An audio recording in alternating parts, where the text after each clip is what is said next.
So today we're going to try to take these two engines, put them together, make one, and get it slid in to this truck behind us. All while having no idea what I'm doing. You know, we just keep making it up as we go. This is the original engine that came out of it. It was a 429 EFI, and this is what we're going to try to combine it with and put into the truck. This is a 460 EFI. Rumor has it they share the same block and the same heads.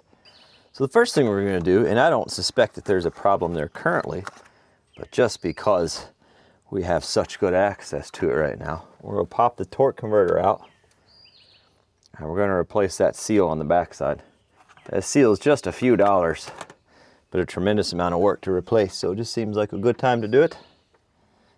But it would be pretty on par that the $8 part we need to start stacking everything in here, somehow I got the wrong one. It's not unusual. The torque converter's got a little weight to it, so we'll see if we can. It is a decent idea to take a measurement so that whenever we go to put this back in, we know it's seated all the way. But this lip here is sitting just inside there. I think we can just eyeball it.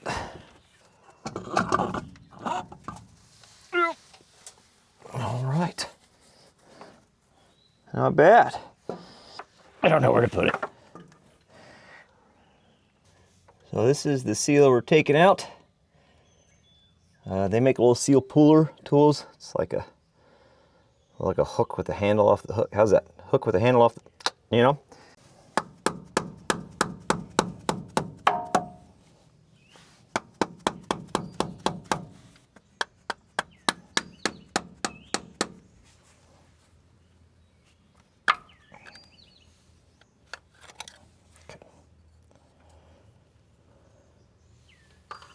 Beautiful. I mean, we could save that and probably reuse it. That kind of skill set is good. Nope. That is wrong. I looked at one of the numbers wrong on the seal. The good news is the local mom and pop shop, everything's falling apart, has one in stock, and the Admiral just happens to be in town. So we'll have the correct seal shortly. While we're waiting, I want to go ahead and swap out the oil pan gasket.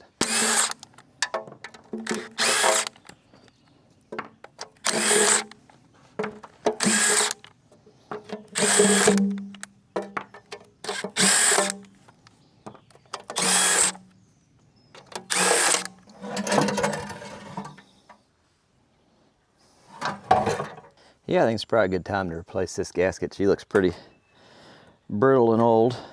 We talked about replacing some other things down here, some rod bearings and things like that, but I originally told people this is a 147,000 mile engine. I was wrong about that. It's 120,000. It's honestly nothing I would consider high mileage, and everything inside, I mean, nothing seems crazy. They make gasket scrapers. A lot safer than doing it the way I'm doing it, but here we are.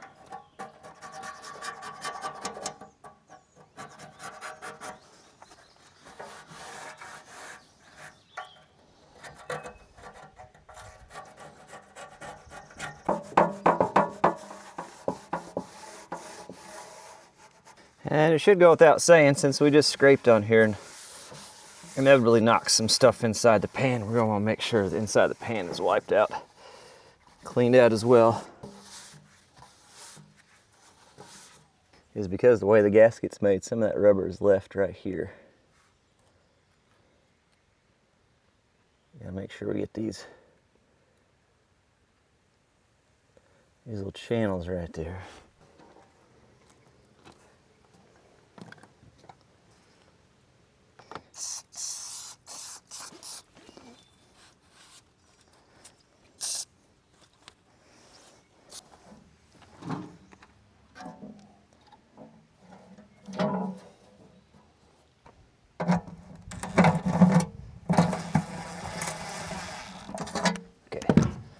Started, and then we'll just go around and make sure everything's in the groove where it's supposed to be.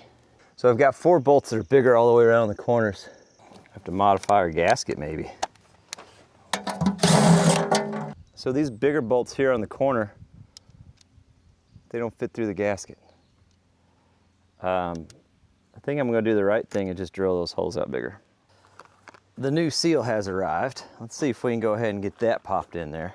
Found this piece of pipe. It's a factory cut on this side, so I think we'll be okay here. I can't quite get in here.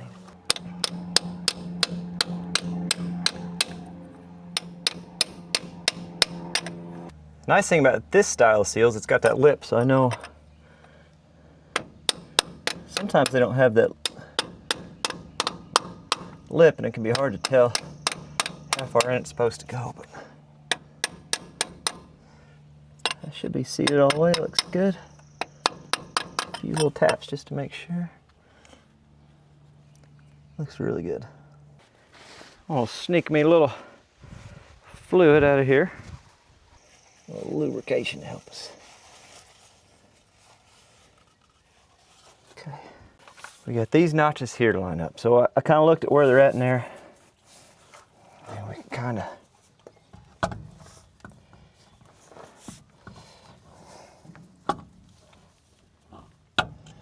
you gotta get a lot to line up, honestly, but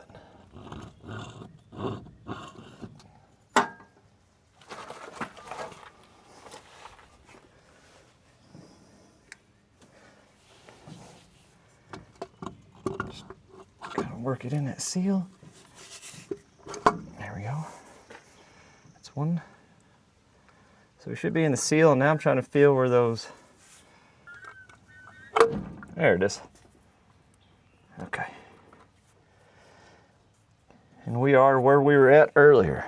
It's a new day, we got a new gasket. Step one, we're gonna get the old engine hoist fired up to the shop, and then I'll show you what the plan is.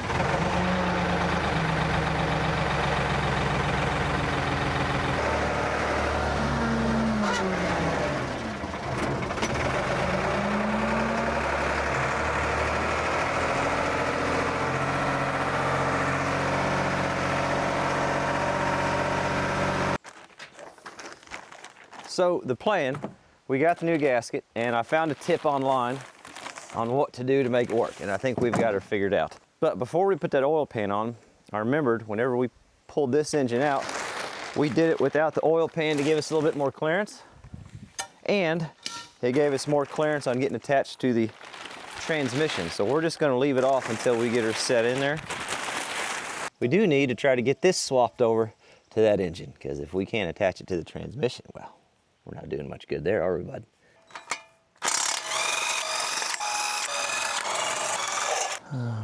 Outside, up.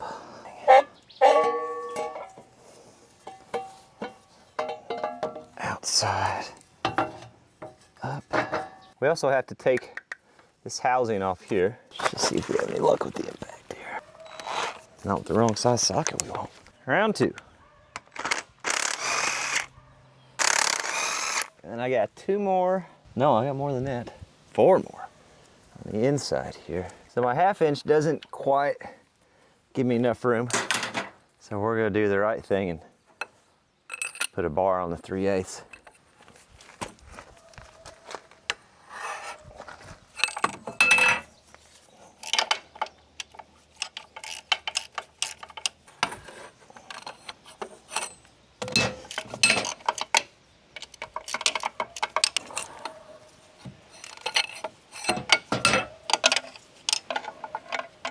I'm assuming there's some dowels still holding it on. I'll get this last bolt out, give her a whack with a hammer and see what the heck happens. You can see we still got, there's a dowel on each side. It's kind of help holding that on. So we get that popped off there. We still got the starter on. I don't know if that's the right thing or the wrong thing. We know that starter works because it's what used to turn this engine over for us. So I was thinking about it. We're gonna have to roll this engine over, set it on its bottom to put all these components on and to pick it up. Even though the oil pan is a little in the way, getting the flex plate hooked up, I think we're just gonna go ahead and put it on, you know? And then we can protect all this. We're not breaking our oil intake or oil pump or anything like that. So on the gasket, what I found online, I just took a Dremel tool, cleaned it out real slow so my bigger bolts fit in the corners like it's supposed to. That just seems to be a common issue with these gaskets. I don't even want to call it an issue. It's just something people deal with. Some people said you could take that metal out, but I worry if I take that metal out, I'm gonna over torque or we'll end up with a seep right here in that corner. So I wanted to leave the ring in, but a Dremel tool did the trick. You saw a drill just caught it and ripped that grommet right out. See if we can get this thing on. Okay, keep a little pressure on it like you're doing. And it looks like it's lined up okay. I gotta slide the pan back. Okay, I'm gonna try to get one bolt started.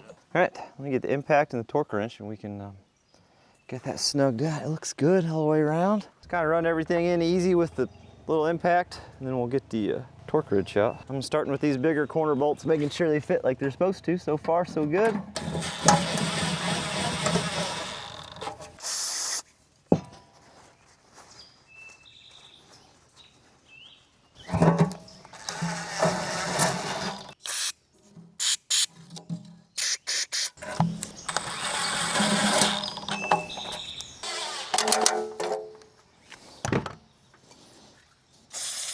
So we got all the bolts in. I need to torque them down. I found 7 to 9 for the small ones and 9 to 12 for the bigger corner ones.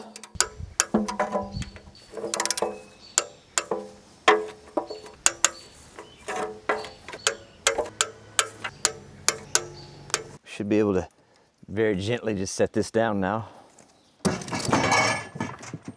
Perfect. All right, try to get this thing set up a little bit for us and see if we can get this adapter on the front. So we're gonna try to get these dowels lined up. What is happening? Oh, I see. I don't see. All right, let's just zip that starter off there real quick.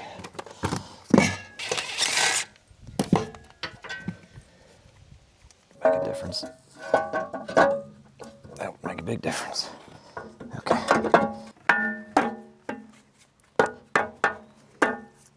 There was a little panic that it wasn't fitting right, but she seems to be fine. That starter will fit in there. That shouldn't be an issue. Okay. I couldn't find the exact torque spec for what this is supposed to be, but based on all the other bolts involved here and the general torque spec for bolt size, anywhere from 31 to 42 foot-pounds is what I'm figuring out. Don't know. Don't quote me.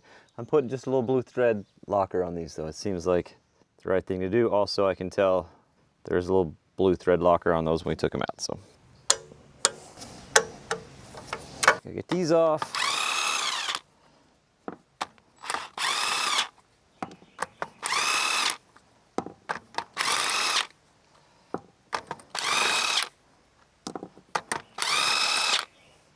So this little, I don't know what you want to call it, adapter, whatever, I need to get that off. I measured from block to the outside of this and the block and the outside of that one over there. I'm pretty sure that plate comes off and that's what I need. There's a little gap now. I get a pry bar to pop in there maybe. I'm just trying to walk it off. Open that gap a little bit. It's kind of working.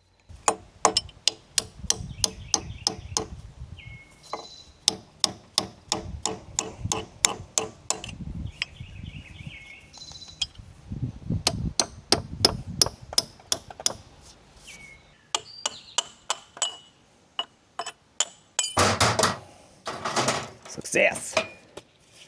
All right. It's even got the Ford Motor Company stamp on it. And we just get it lined up on here. I feel like I ought to start some screws or bolts here just to make sure we're lined up. Heck, this might be the right way to just walk it on like this.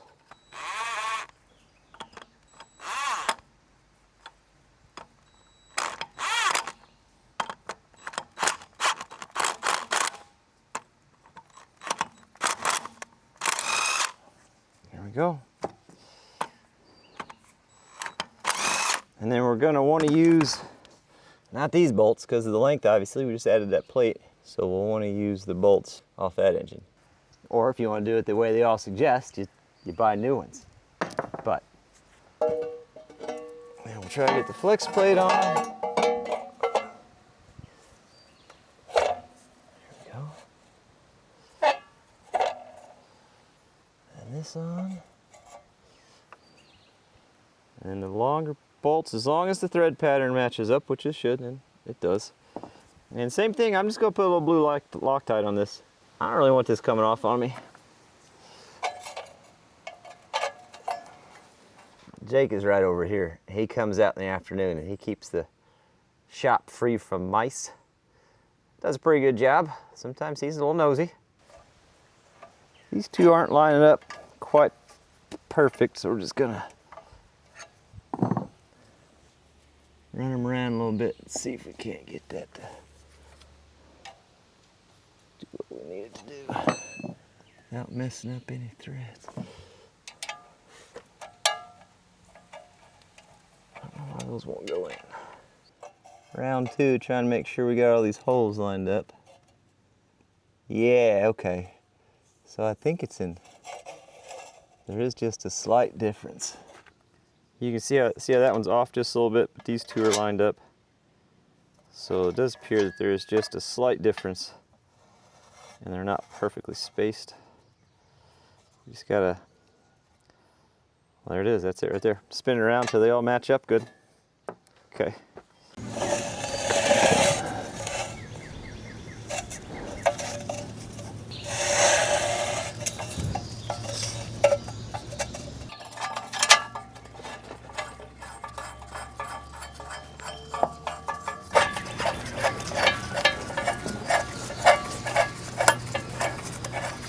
There we go.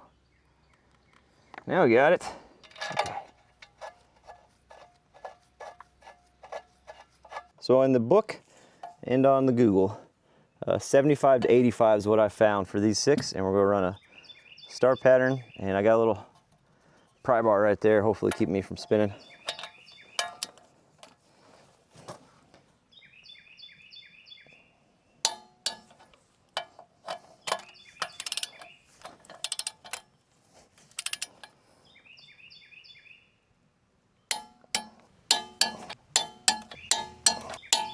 That's all 6. Well, I got the engine hoist parked and ready to go, and then I realized I was forgetting a crucial step. We still got to get enough of this front end off that we can get the engine mount from the front of the engine onto this one. Oh, step 1, I suppose. Let's take this fan off. It's this bracket right here, and if I take the fan off, I think it just slides down and out. I just don't know what kind of access I have on that engine. Well, I can hit an extension right through there. Yeah, let's just do that. Luckily, we crammed this trailer in the weeds real quick. That's good.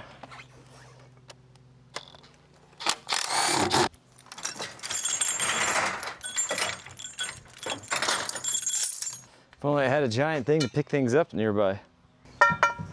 This has got to be the best way.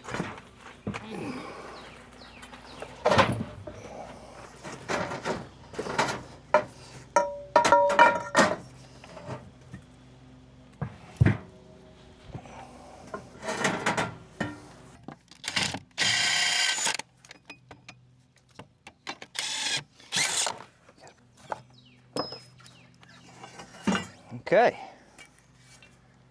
an engine mount. Neat. How do we get it on this engine? Gently set this over again. No, that's as far as it wants to go. Okay.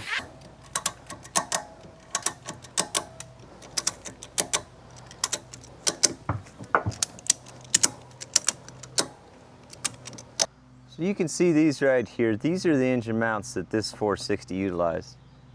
Those same mounts are cast in this 429 block over here, but obviously the 429 had this bracket in the front. Now, I don't know if I can get that to work for me or not. I think the only thing I can do at this point is start ditching accessories and get myself some access up there. Go ahead and ditch this AC compressor. Like we're gonna be running that anyway.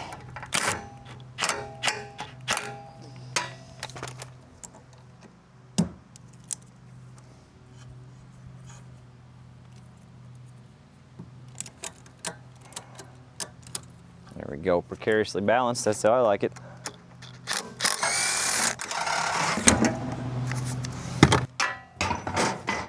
Heck, that may work, I don't know. Okay.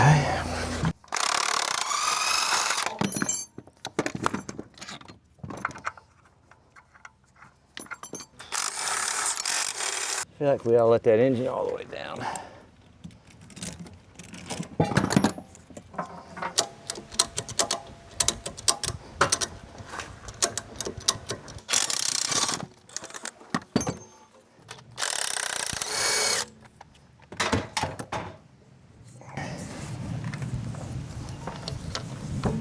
It's a big alternator.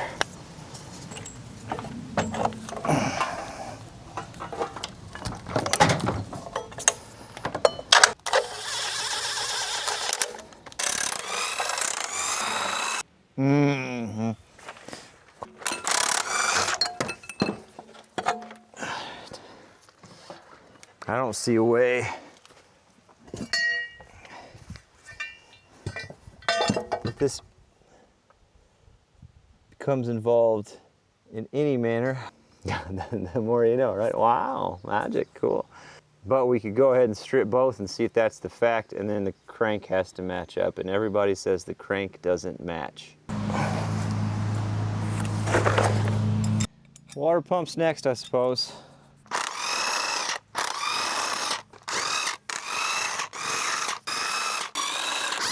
Take this stack of 27,000 pulleys off.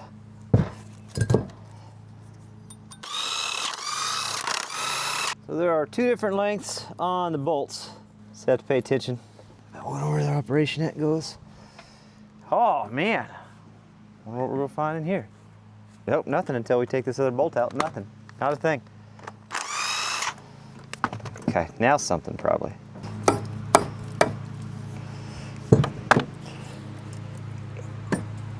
Oh yeah. Oh, I see. Oh, I see. Oh, I see. Okay. Okay. Although I still, this is still separate though. Water pump should be separate from the. You got so much RTV on there, she's not gonna come apart. Great news, water pump's off. All right. She spins, so there's that. We need to get these pulleys off so we can pull that off, and then we can we have to do the same thing on this block and compare cranks. Wild. Okay. 460. 429. In case you can't tell, pretty good at stacking things. Also, there is a big difference in cranks. Not ideal, but I've got one last out of the box idea that might just work.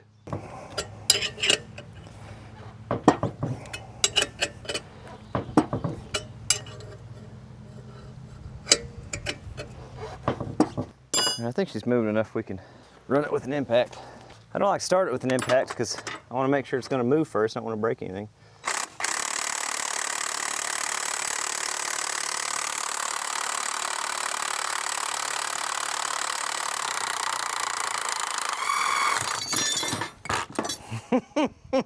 Good. No, it's supposed to. The puller is supposed to explode into a million pieces when it comes off. It's like a celebration. That's what it is. I don't think my idea is gonna work. So here's my last ditch effort that I was hoping would work. I was hoping that this cover would be able to put on this engine, and then we could build the same front end off of it. Now, all of these holes, like this, these, they all match on here. They're all the exact same. All these openings are the exact same. You can see these covers. They're pretty much identical. The openings are identical. Some of these components, this shape's just a little bit different, but as far as where the bolts go through and the water passages, those are identical. The difference though, just like the crank, the 429, everything is bigger. Of course, the seal is bigger. I was hoping that the bottom part of the timing gear, which is what this seal sits on. I was hoping that somehow that would be the same and it would still seal on that and that would work out. These are the same part numbers right there. 6256, 6256. But this is just a touch different. On this one, you can see it has that extra depth for the seal to ride. And on this one, it does not. That was my last ditch effort to try and somehow make something out of this. Now I just have two useless engines. Maybe, I'm gonna do a little research. Maybe there's some sort of conversion gear for the bottom side of that 460 that fits like the 429 to make that thing work the way I'm wanting it to. Maybe that's a thing that exists. That's okay though. Next video should be a good one for you.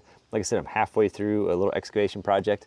Kind of going out and doing some stuff on my own now because I've got the equipment, so might as well. That should be the next video if the weather cooperates. If the weather doesn't cooperate, this is your first Captain Kleeman video, then welcome to the channel. This is pretty much what it's like every time, and if you've been with us since we drug that thing home because we were optimistic it was going to be useful, well, I'm glad you're still along to see this, because this is a hoot. Hoot nanny. It's the whole thing.